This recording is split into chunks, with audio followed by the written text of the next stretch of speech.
Hello friends, नमस्कार। Week competition classes में आपका हार्दिक स्वागत है। आज हम BSc final years maths paper third के लेक्चर नंबर 7 पर आ गए हैं। ये पेपर थर्ड चलता जा रहा है, जिसमें यूनिट फर्स्ट कंप्लीट हो गई है, यूनिट सेकंड भी लगभग कंप्लीट हो गई है। और अब हम इस जो लेक्चर 7 है, इसमें इम्पोर्टेंट परिभाषाएं देखने जा रहे हैं। ये डेफिनेशन 2 नंबर में भी पूछ ली जाती हैं, ऑब्जेक्टिव में भी आ जाती हैं, और इनके बेसिस पर आगे के क्वेश्चन थ्योरम आ जाते हैं। तो ये जो डेफिनेशन से ये आपको नोट डाउन कर लेनी चाहिए। थोड़ा थोड़ा हम समझा दे रहे हैं, आप नोट डाउन कर लीजिए और जो कुछ थोड़ी पॉइंट है उनको याद करके रखिए, क्योंकि ये ज़रूरी है। आप परिभाषा याद रखनी चाहिए आपको, क्योंकि उसमें और कोई रोल नहीं है कि आपको कैसे किया जाए, क्योंकि परिभाषा थोड़ी बहुत तो याद करना पड़ेगा। तो चलते हैं एक एक करके सभी परिभाषा देख लेते हैं आज के लेक्चर में। तो स्टार्ट करते हैं। सबसे पहली परिभाषा है स्वरूप की, कि स्वरूप क्या कहलाता है। स्वरूप एक ऐसी कोर है जिसका प्रारंभिक का अंतिम शीर्ष समान होता है। स्वरूप में 2 कोरें होती, वो 2 कोरें एक जगह जुड़ी होती है, मतलब एक ही कोर मिलेगी आपको, 2 कोर नहीं मिलेगी। उसका चाहे आप प्रारंभिक बिंदु लें चाहे अंतिम बिंदु लें, घेर कर वो वहीं पर आ जाएगा। तो वो क्या है? स्वरूप है। स्वरूप कोर को किससे दर्शाते हैं? ई से दर्शाते हैं। E I equal to V I V J. यहाँ आई और ये क्या है? प्रारंभिक और अंतिम शीर्ष बिंदु है, ठीक है, को स्वरूप कहते हैं। सिंपल सी परिभाषा है। कोई पूछे स्वरूप क्या है, तो स्वरूप क्या है? एक कोर है। अच्छा, कोर है तो कैसी कोर है? कोई ऐसी कोर है जिसमें प्रारंभिक अंतिम शीर्ष कैसे हैं? समान है, ठीक है। दूसरा देखते हैं। दूसरा है समांतर कोर। क्या कहलाती है? माना G equal to G V E आलेख। इसको ये ग्राफ का फॉर्मूला होता है कि जब भी आप ग्राफ का फॉर्मूला लिखते हैं तो वहाँ कोर भी होते हैं और शीर्ष भी होते हैं। वी मतलब शीर्ष होता है, ई मतलब कोर होता है, ठीक है। तो J equal to G V E आलेख है, तब वे सभी कोर हैं जो अंत शीर्षों के समान युग्म को रखती हैं, वो क्या है? समांतर कोर। समांतर कोर मतलब जो समान युग्म को रख रही है। जैसे ए बी पर E1 और E2, ये क्या है? समांतर कोर है। जैसे E1 ए बी को रख रहा है तो E2 बी ए को रख रहा है, तो ये क्या है? समांतर कोर है, ठीक है। सो सिंपल सी परिभाषा है। अब हम आगे की परिभाषा देखते हैं। नेक्स्ट डेफिनेशन है अधिष्ठालेख की। अधिष्ठालेख क्या है? तो वही graph G equal to G V E, याद रखिए, ई कोर कहलाती है, वी शीर्ष कहलाता है, को अदिश आलेख या अधिष्ठालेख कहेंगे यदि ई वी के 2 सदस्यों के बहुसमुच्चय का समुच्चय। ई क्या है? ई कोर है, वी मतलब शीर्ष। देखिए यहाँ पर कॉमा लगा तो इसको ऐसे पढ़ेगा, ई भी के 2 सदस्यों, भी में सदस्य बहुत सारे होंगे तो 2 सदस्यों के बहुसमुच्चयों का समुच्चय हो, मतलब 2-2 करके बहुत सी हो। जैसे हमने एग्जाम्पल लिया कि भी equal to A B C D है, तो ये क्या है? बी के सदस्य हैं, 2 से ज़्यादा सदस्य हैं। और लेकिन ई में क्या आएंगे? 2 सदस्य आएंगे, 2 सदस्य का ग्रुप बना, ऐसे कितने? बहुसमुच्चय, तो ऐसे 2-2 सदस्य के बहुत से समूह आएंगे। तो ये क्या कहलाता है? अधिष्ठालेख। अधिष्ठालेख या आदेशालेख भी कहते हैं। तो इसमें मेन पॉइंट क्या याद रखना है कि ई मतलब कोरें जो है वो शीर्ष के 2 सदस्यों के बहुसमुच्चय का समुच्चय। बहुसमुच्चय का समुच्चय क्या कहलाता है? एक ये समुच्चय, एक ये, तो ये पूरा बहुसमुच्चय बन गया, इसका पूरे का समुच्चय, ठीक है। तो ई भी के 2 सदस्यों के बहुसमुच्चय का समुच्चय है, तो ये क्या है? अधिष्ठालेख। अब नेक्स्ट देखते हैं। नेक्स्ट है सरल आलेख। नोट डाउन कर लीजिएगा, पॉज वीडियो को पॉज करिए और नोट डाउन करते जाइए, क्योंकि ये इम्पोर्टेंट है। सरल आलेख क्या है? एक आलेख G equal to G V E को सरल आलेख कहेंगे यदि इसमें ना तो स्वरूप हो और ना यह समांतर कोण रखता हो। देखिए सबसे पहले हमने दिए दोनों डेफिनेशन बताई थी आपको कि आपका सरल आलेख की जो डेफिनेशन है तभी बनेगी जब आपको स्वरूप की मालूम हो और समांतर कोण मालूम हो। तो स्वरूप में क्या था? जिसका प्रारंभिक का अंतिम शीर्ष कैसा हो? समान होना चाहिए, अर्थात V I equal to V J. और समांतर कोण में क्या था? कि अंतिम शीर्ष के समान युग्म है।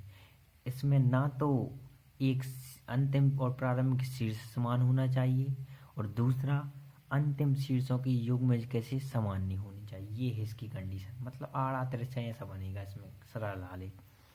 देखिए ये ग्राफ बनाया हमने, तो इसमें ये प्रारंभिक बिंदु है, ये अंतिम बिंदु है, तो ये समान भी नहीं है और एक जगह पर भी नहीं मिल रहा है, तो मतलब स्वरूप भी नहीं है।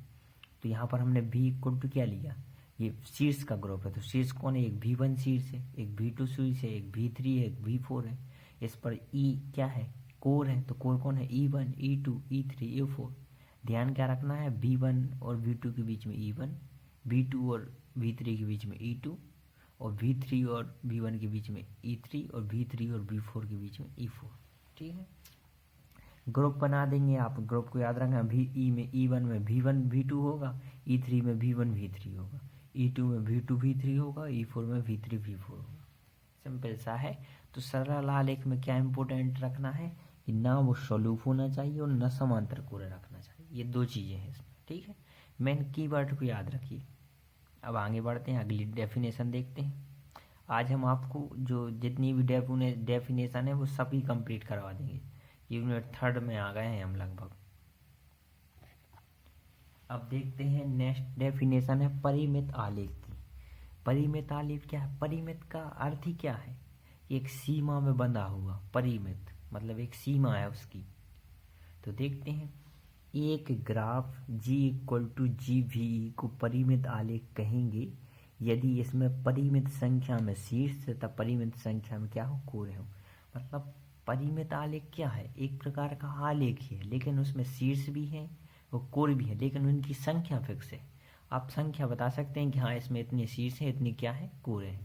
जैसे एग्जाम्पल लिया, V=V1 V2 V3, मतलब 3 शीर्ष हैं और 3 कोण हैं। तो देखिए ये जो डायग्राम बना है ये किसका बना है, परिमित का बना है, क्योंकि इसमें हमको दिखाई दे रहा है कि सभी सीमाएं बंध में, एक बंधन में बनी हुई है, तो वो क्या है, परिमित। नेक्स्ट देखते हैं, नेक्स्ट डेफिनेशन है अपरिमित आलेख की। तो परिमित की आप समझ गए, तो अपरिमित में कुछ नहीं, अपरिमित में क्या है, एक आलेख G=GVE को अपरिमित आलेख कहेंगे यदि इनमें अपरिमित संख्या में शीर्ष तथा अपरिमित संख्या में कोण हो। वहाँ पर परिमित संख्या में शीर्ष और कोण हो, यहाँ पर अपरिमित संख्या में शीर्ष और कोण हो। जैसे ये डायग्राम है, तो इसमें आप नहीं डिफाइन कर सकते कि कहाँ तक जा रही है शीर्ष और कोण की संख्या। ठीक है, इसके बाद नेक्स्ट देखते हैं। नेक्स्ट परिभाषा है आलेख की कोटि क्या है, हमें आलेख की कोटि जाननी है। तो माना G=GVE एक आलेख है, तब शीर्षों की संख्या को मॉड ऑफ G से V से निरूपित करते हैं, तब मॉड ऑफ V को ग्राफ की क्या कहते हैं, कोटि। याद रखिए, कोटि को किससे निरूपित करते हैं, मॉड से, मॉड ऑफ V। ठीक है, यहाँ शीर्ष V से संबंधित है, शीर्षों की संख्या मॉड ऑफ V से, और उसी को आलेख की कोटि भी कहते हैं।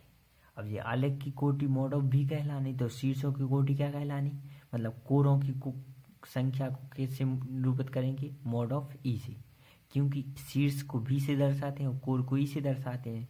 तो शीर्षों की संख्या को मॉड ऑफ V से दर्शाए, तो कोरों की संख्या को मॉड ऑफ किससे दर्शाएंगे, E से दर्शाएंगे, और यही क्या है, आलेख की कोटि है। अब लास्ट डेफिनेशन और देखते हैं। लास्ट डेफिनेशन है एक शीर्ष का घात। एक शीर्ष का घात देखना है, और इस प्रकार जो पूरी डेफिनेशन थी हमने एक जगह इकट्ठी करके नोट डाउन करके आपको बता दी है। तो लास्ट डेफिनेशन देखिए, एक शीर्ष का घात क्या कहलाता है। माना G=GVE एक आलेख है, तब शीर्ष V की घात को देखो, जहाँ से घात की बात आएगी उसमें D लग जाएगा, तो DV से निरूपित करते हैं। शीर्ष की बात करें तो DV, और हम कोण की बात करें तो DE से निरूपित करें। ठीक है, तथा इसे V पर आपतित कोणों की संख्या के रूप में परिभाषित करते हैं। मतलब एक शीर्ष का घात क्या कहलाता है कि एक कोण पर कितने, जो मतलब एक शीर्ष पर कितनी कोण आपतित हो रही है, मतलब कितनी कोण लगी हुई है। जैसे हमने एक डायग्राम दिया और हमने पूछा कि एक शीर्ष की घात बताइए आप, तो हमने जैसे V1 को लिया, तो V1 से एक ये वाली कोण लगी है और एक ये वाली, तो हमने DV1 क्या हो गया, 2 हो गया। लेकिन हमने V2 की देखा, तो हमने देखी एक ये कोण लगी है, एक ये कोण लगी और एक ये, तो DV2 क्या होगा, 3 होगा। V3 देखिए तो एक और एक 2, तो DV3 2, DV4 2, लेकिन DV5 3। तो इस प्रकार क्या है, DV5 है ये 5। तो इस प्रकार जो यूनिट थर्ड की जितनी भी डेफिनेशन थी वो हमने कंप्लीट कर ली है। अब शेष नहीं बची। अब इसके बाद थ्योरम स्टार्ट होंगे, जो इम्पोर्टेंट थ्योरम है उनको करवाए जाएंगे, क्योंकि मेरा उद्देश्य सिर्फ जो इम्पोर्टेंट चीज़ है जो आपके लिए सबसे ज़्यादा ज़रूरी है उसको सबसे पहले प्रायोरिटी दें, उसको कंप्लीट करवाएं। क्योंकि कॉलेज के स्टूडेंट के पास इतना टाइम नहीं रहता है कि या तो पढ़ाई भी नहीं होती उस प्रकार, और टाइम भी नहीं रहता है कि वो सब कुछ पढ़ सकें, क्योंकि उनको ये बीएससी भी चलानी पड़ती है और साथ में कंपटीशन की तैयारी भी करनी पड़ती है। तो ठीक है, आप देखते रहिए और नोट डाउन करते रहिए। आशा करते हैं आपको वीडियो पसंद आई होगी। Thank you so much.